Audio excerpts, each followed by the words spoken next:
Hello everyone, అందరికీ నమస్కారం. Welcome back to smiley Swathi vlogs. ఈరోజు పిల్లలకి ఎంతో ఇష్టమైన కప్ కేక్స్ని ఎలా ప్రిపేర్ చేయాలో చూద్దామండి.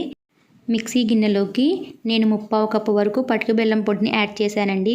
ఇప్పుడు ఇందులోకే 4 టేబుల్ స్పూన్ వరకు ఆయిల్ని యాడ్ చేశాను. అలాగే 1 స్పూన్ వరకు వెనీలా ఎసెన్స్ని కూడా యాడ్ చేశాను. ఇంకా 1/2 కప్ వరకు మిల్క్ని యాడ్ చేశానండి. ఇవన్నీ బాగా కలిసేలాగా మొత్తం బ్లెండ్ చేసుకోవాలండి. చూడండి, బాగా బ్లెండ్ అయింది. ఇప్పుడు 1 కప్పు వరకు నేను మైదా పిండిని యాడ్ చేశాను. అలాగే 1 స్పూన్ వరకు బేకింగ్ పౌడర్, ఇంకా 1/2 స్పూన్ వరకు బేకింగ్ సాల్ట్ని కూడా వేసుకొని ఒకసారి మూత పెట్టుకొని బ్లెండ్ చేసుకోవాలండి.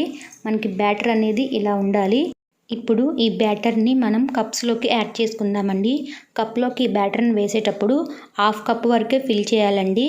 మనకి బేక్ అయిన తర్వాత ఫుల్ కప్ వరకు కుక్ అవుతుంది. చూడండి, ఇక్కడ నేను అన్ని కప్స్కి ఫిల్ చేసి పెట్టాను. ఇప్పుడు ఒక ప్యాన్లోకి ఒక మూతని బౌల్ నుంచి పెట్టుకొని దానిపైన మనకి రైస్ కుక్కర్ బౌల్కి ఒక మూత వస్తుంది కదండి, దాన్ని కూడా పెట్టుకుంటున్నాను. ఇప్పుడు దానిపైన ఈ కప్స్ని యాడ్ చేస్తున్నానండి.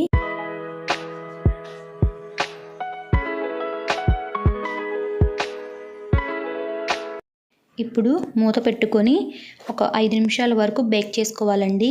5 నిమిషాల తర్వాత మూత తీసి చూస్తే బేక్ అవుతున్నాయండి. ఇప్పుడు మళ్ళీ మూత పెట్టుకొని ఒక 15 మినిట్స్ వరకు ఉంచుకోవాలండి. చూడండి, 15 మినిట్స్ తర్వాత ఇలా బేక్ అయ్యాయి. ఇప్పుడు వీటిని చెక్ చేసుకుందాము. నేను టూత్ పిక్ని కుచ్చి చూస్తున్నానండి. చూడండి, అస్సలు అంటుకోలేదు. ఇప్పుడు వీటిని ప్లేట్లోకి తీసుకుందామండి.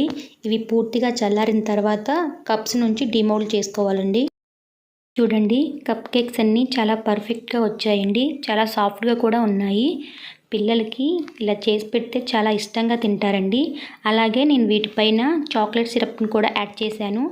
ఓకేనండి, నా వీడియో మీకు నచ్చినట్లయితే లైక్ చేయండి, షేర్ చేయండి, నా వీడియోను సబ్స్క్రైబ్ చేయండి. మరో మంచి వీడియోతో మీ ముందుకు వస్తాను. అంతవరకు సెలవు మరి.